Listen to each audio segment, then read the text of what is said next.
The resilience of the North Korean regime since the fall of the Soviet Union is a complex issue involving a number of political, economic, and military factors.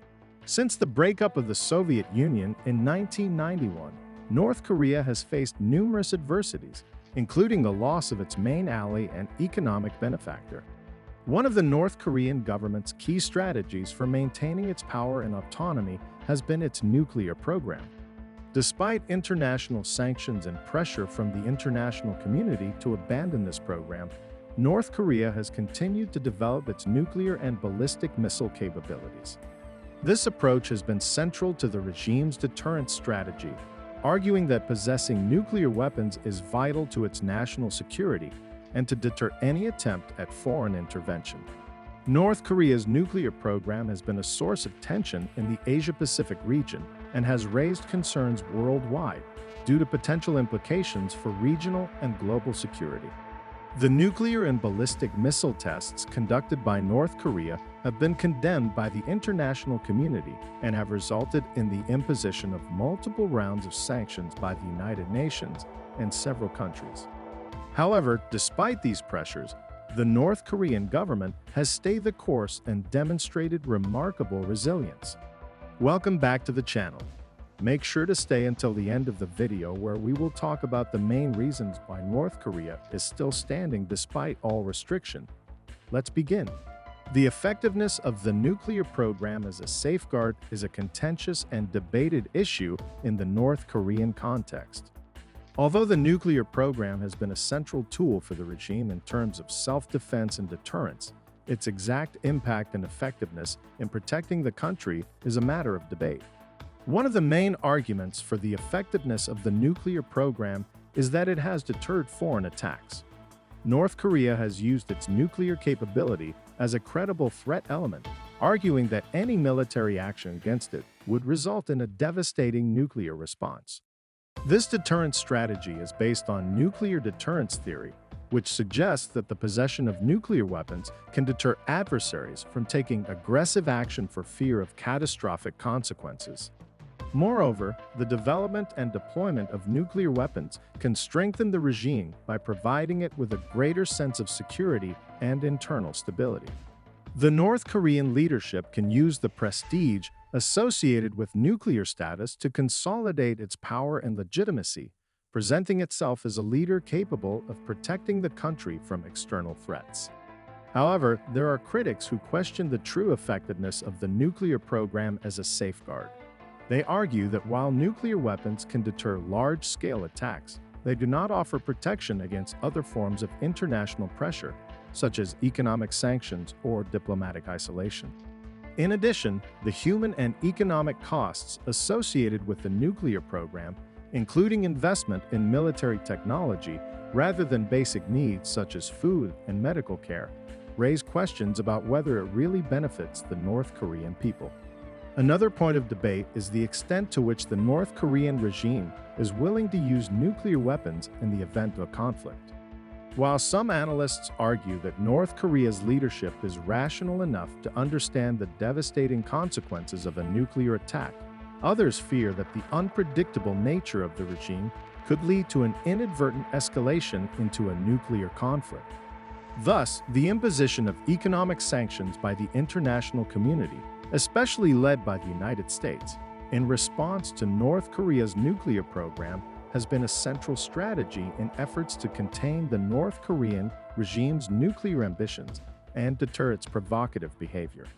The United States has played a leading role in promoting and enforcing sanctions against North Korea, working in collaboration with other countries and international bodies such as the United Nations. These sanctions have been designed to pressure the North Korean government and deter it from continuing its nuclear and ballistic missile program. Economic sanctions against North Korea have taken various forms, including trade, financial, and transportation restrictions. For example, exports of certain goods to North Korea have been banned, financial assets related to the regime have been frozen, and restrictions have been imposed on shipping and air transportation to and from the country. The main objective of these sanctions is to deprive the North Korean government of financial and technological resources that could be used to develop its nuclear program and maintain its power. In addition, the resulting economic pressure is expected to push the regime to engage in negotiations and comply with the demands of the international community, such as dismantling its nuclear program. However, the effectiveness of economic sanctions against North Korea has been the subject of debate. Although they have created economic hardship for the country, the regime has shown remarkable resilience and has managed to circumvent some of the restrictions through smuggling and sanctions evasion. In addition, some critics argue that the sanctions may have adverse effects on the civilian population, exacerbating the humanitarian crisis in the country and increasing the suffering of ordinary citizens rather than weakening the regime. One of the key reasons behind this resistance is the closed and highly centralized nature of North Korea's political system. The regime exercises total control over all aspects of life in the country, allowing it to mobilize resources and maintain internal cohesion even in times of crisis. The North Korean leadership has prioritized the security of the regime over the welfare of the population, which has allowed it to maintain tight control despite economic difficulties. In addition, North Korea has actively sought ways to circumvent sanctions and mitigate their impact. The regime has resorted to smuggling, sanctions evasion, and establishing trade relations with countries willing to defy international restrictions. North Korea has diversified its sources of income through illicit activities such as drug trafficking, currency counterfeiting, and cybercrime. Another important factor is the support North Korea receives from countries such as China and Russia, which often provide economic and political aid to the regime despite sanctions. These countries share strategic concerns about stability on the Korean peninsula and see North Korea as a useful counterweight to U.S. influence in the region.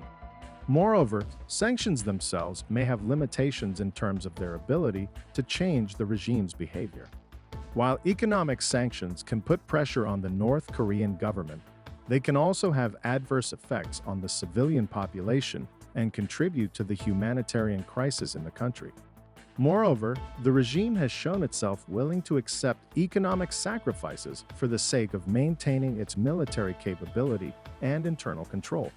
On the other hand, North Korea has employed a variety of strategies to circumvent international sanctions imposed by the international community. These strategies include the use of the black market, offshore trades, sending workers abroad, and engaging in illicit activities such as cyber attacks and smuggling. The black market has flourished both inside and outside North Korea, allowing the exchange of goods and services that are subject to sanctions. This facilitates the procurement of essential commodities and luxury goods for the ruling elite, as well as obtaining goods that would otherwise be inaccessible due to sanctions. In addition, the black market provides an avenue to circumvent government controls. North Korea has also been accused of using vessels on the high seas to evade trade sanctions and transport prohibited goods. These clandestine operations often involve cargo transfers at sea and flag changes to avoid detection by international authorities. In addition, the shipment of workers abroad has been a major source of foreign currency earnings for the regime. These workers are mainly sent to countries such as China, Russia, and several Middle Eastern states as part of labor programs. Their wages are confiscated by the North Korean government, which is a way to circumvent sanctions. In addition, the North Korean government exercises total control over the media, allowing it to control the narrative and blame the West for the country's economic problems rather than taking domestic responsibility. This propaganda deflects responsibility for economic problems and shortages onto international sanctions and the policies of Western countries. This is why these sanctions have not significantly affected the country's ruling elite, who have access to resources and luxury goods through illicit channels and the black market, while the common population suffers the effects of shortages of food and basic services. Thank you very much for staying until the end of the video, my friend. And if you liked the video, give it a thumbs up and subscribe to make sure you don't miss any of my videos.